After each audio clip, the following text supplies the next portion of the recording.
Religião e saúde. No século XX, mais de 1.200 artigos científicos foram publicados sobre esse assunto. A maioria encontrou uma correlação significante e positiva. O que significa isso? Significante significa que deu diferença. E positiva, que a diferença foi boa. Não é? Algumas coisas ficaram bem estabelecidas. Religião. Estou falando de religião, tá? Depois a gente vai diferenciar. Religião diminui a incidência e o tempo de recuperação dos pacientes com depressão. Diminui suicídio e abuso de drogas. E diminui a incidência de derrame, hipertensão arterial e infarto agudo do miocárdio. Tudo isso que eu estou falando para vocês está comprovado cientificamente. 52 estudos que foram separados pelo Dr. Harold Kenning, que escreveu esse livro, A Espiritualidade no Cuidado do Paciente. 52 estudos fizeram uma medida das pessoas que acreditavam em Deus e a saúde delas. E eles descobriram que 75% dos estudos mostraram que as pessoas que acreditam em Deus vivem mais tempo. 19% dos estudos não viu diferença nenhuma entre quem acredita em Deus e quem não acredita. E 2%, um trabalho, dizia que vive menos. A gente precisa ter em mente, todas as vezes que se fala em ciência com relação à fé, que é um artigo de difícil estudo, porque a fé é subjetiva. Então, desde o início dos estudos, a ferramenta de medida de fé, ela vem sendo aperfeiçoada.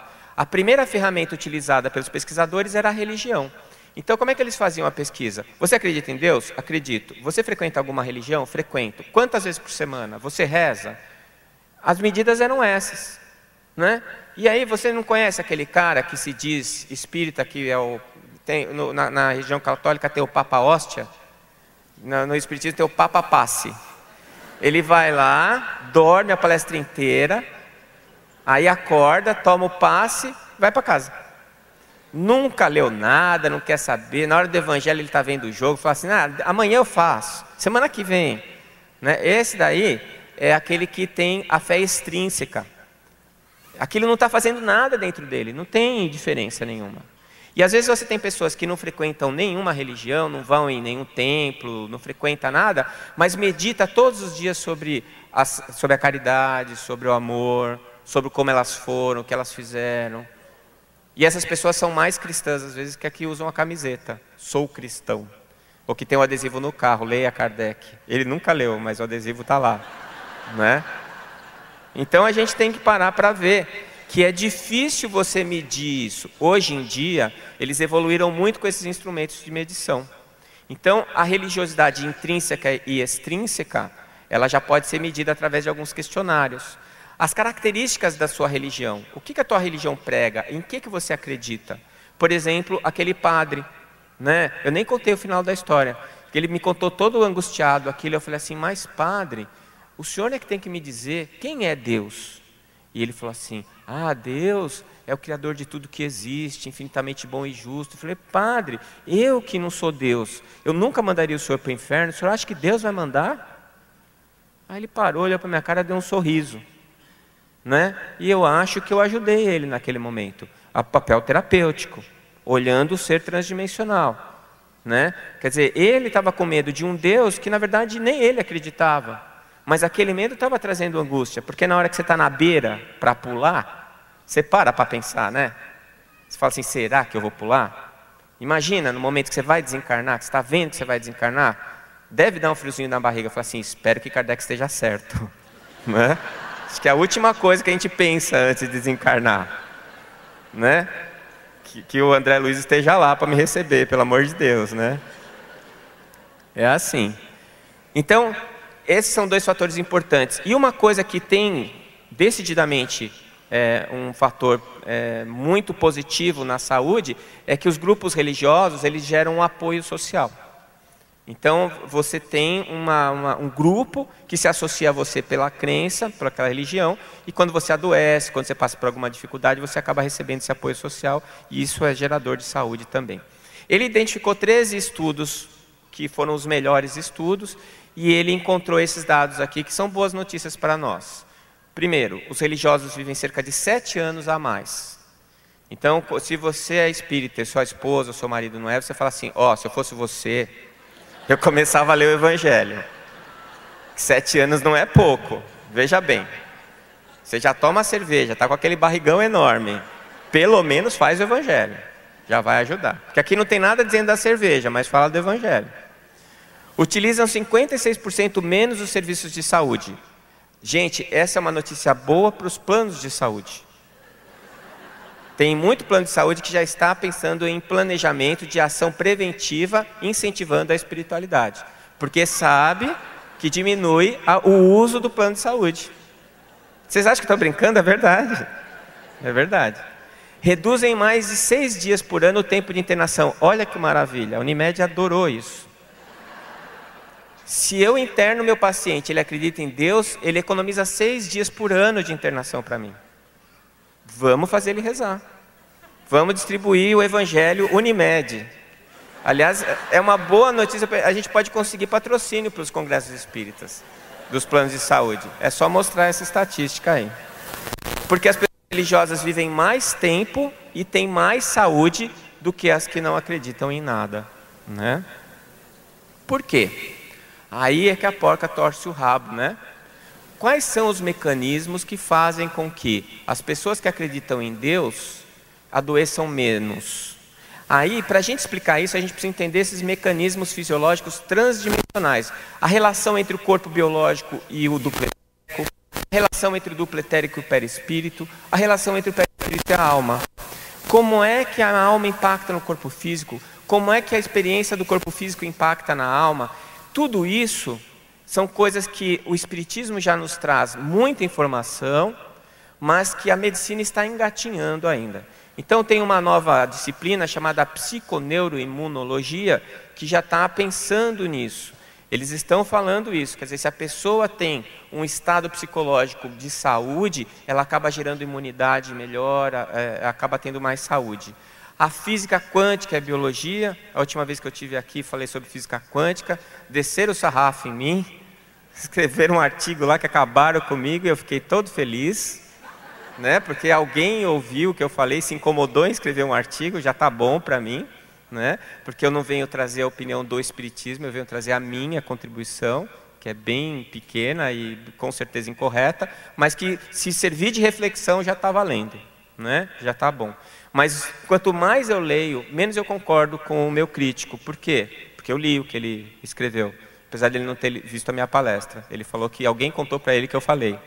Mas o que eu acho é que quanto mais eu leio sobre quântica, mais eu percebo que a saúde, os mecanismos de estudo da doença e da geração de saúde, eles não podem mais prescindir dos conceitos de física quântica. Porque hoje em dia é um novo paradigma para a ciência. Aliás, a física sempre fez isso. Está trazendo novas consequências que estão fazendo a gente entender uma série de coisas que antes a gente não compreendia. E já tem gente fazendo, estudando citologia à base de física quântica. Já estourei meu tempo, né? Estou terminando. É que diz que a palavra alimento da alma, né? Então vocês não precisam almoçar, a gente já está falando. Apesar que a minha palavra é diet. Não engorda. E a interface físico-etérica, que é aquilo que eu falei para vocês, tá? Muito bem. Quando não funciona a religião, quando ela leva ao ódio, preconceito, né? Quando você acha que todo mundo tem que acreditar no que você acredita, quem não acredita você fica com raiva. Porque ela pode encorajar pensamentos mágicos, e aí isso eu já vi acontecer no centro espírita. O espírito diz que eu não preciso mais fazer o tratamento porque eu estou curado. Você está curado da alma, meu amigo, não esquece, né? O seu corpo físico não. Quem acredita que doença é castigo de Deus, olha, quem disse isso não fui eu, foram os artigos científicos. Quem acredita que a doença é castigo de Deus, isso baixa a autoestima, ele se sente punido e ele vai morrer porque Deus quis assim, né? Dogmas que impedem as ações de saúde, não tomar vacina, tem um grupo lá nos Estados Unidos que fala que tomar vacina é pecado. Não receber transfusão de sangue, que é o grande problema dos nossos irmãos testemunhas de Jeová. Não fazer pré-natal. Assembleia de Fé Indiana nos Estados Unidos, o maior índice de mortalidade materna infantil do planeta, porque eles não fazem pré-natal. E as causas são sempre oriundas da religião e não da espiritualidade. Não sei se vocês perceberam a diferença. O que prejudica é a religião, não a espiritualidade. E qual é a diferença? Agora eu vou terminar. A diferença entre religião, fé e espiritualidade. Bom, o que é religião, para começar? No dicionário está escrito: qualquer filiação a um sistema específico de pensamento ou crença, que envolve uma posição filosófica, ética, metafísica, etc. Percebam a palavra filiação? Ou seja, a religião é um conglomerado social, pessoas que se associam, tá? Então, o que traz de bom a religião? Apoio social, condicionamento de hábitos benéficos, introduz a crença em Deus, potencializa a fé, nós já vamos ver o que é fé, e solicita a espiritualização, nós já vamos ver o que é espiritualização. Quais são os malefícios? Os rótulos, aí vira briga de time de futebol. Os preconceitos, né, que são gerados aos rodos. Os dogmas, que são aqueles conceitos que não podem ser discutidos. E a alienação, que tem em todo lugar. Né? Eu nunca pensei que ia encontrar espírito alienado. Existe. Existe. Então a religião é um instrumento. Todo instrumento é neutro. Ele pode ser bom ou pode ser ruim. Depende de quem usa. Se eu tenho um martelo e uso para construir uma casa, ele é bom. Se eu dou na cabeça do pedreiro, é ruim. Né? E o que é fé? No dicionário, convicção íntima. Vejam, convicção íntima. Quais são as virtudes, os benefícios? As certezas íntimas da fé possibilitam a transcendência, a experiência individual e intransferível. Essa é a grande vantagem da fé. Ninguém pode impor a fé para você. Ninguém pode forçar você a acreditar no que o outro acredita. Ele pode te influenciar e por um tempo você acreditar no que ele acredita. Mas no final, você só vai acreditar naquilo que você acha que é verdadeiro. Não dá para te impor isso. E os malefícios? Quando é cego e irracional, vejam aí o exemplo dos homens bomba. Né? Eu não consigo imaginar ninguém com mais fé do que aqueles homens. O cara colocar um monte de bomba e se explodir, matar um monte de gente e achar ainda que vai ser recebido por Deus. Ele acredita naquilo, vocês concordam comigo? Então fé não é boa por si só, mas ela é uma poderosa ferramenta. Quando ela é baseada em dogmas e quando ela é colocada como entidade. Então a fé é uma condição. Se a religião é uma ferramenta, a fé é uma condição necessária para alcançar a espiritualidade. E o que é espiritualidade? No dicionário está escrito que é qualidade ou caráter de espiritual. Ótimo. Mas o que é espiritual? Espiritual é aquilo que pertence ou é relativo ao espírito. Pois bem, a espiritualidade gera a capacidade de transcender. O reencontro com nossa essência divina. Quando Jesus falou que nós somos criados à imagem e semelhança de Deus, ele estava falando dessa essência potencialmente criativa com a capacidade de evolução. Transforma o ser, porque modifica a alma. A espiritualidade transcende, faz com que você se volte para dentro de você mesmo e passe a ver o mundo de uma outra maneira. Dá significância à vida e ao sofrimento. Gera o coping. Coping é um termo que foi criado pela medicina que significa a capacidade de enfrentamento da doença ou da dor. E é intrínseca ao ser humano. Afinal de contas, todos nós somos seres humanos. O ser humano é um espírito. Portanto, somos dotados de espiritualidade. Né? Então, a espiritualidade é uma necessidade. A religião, ferramenta, a fé, condição e a espiritualidade, uma necessidade. No final das contas, a conclusão que eu tiro é essa. Religião sou eu com os outros.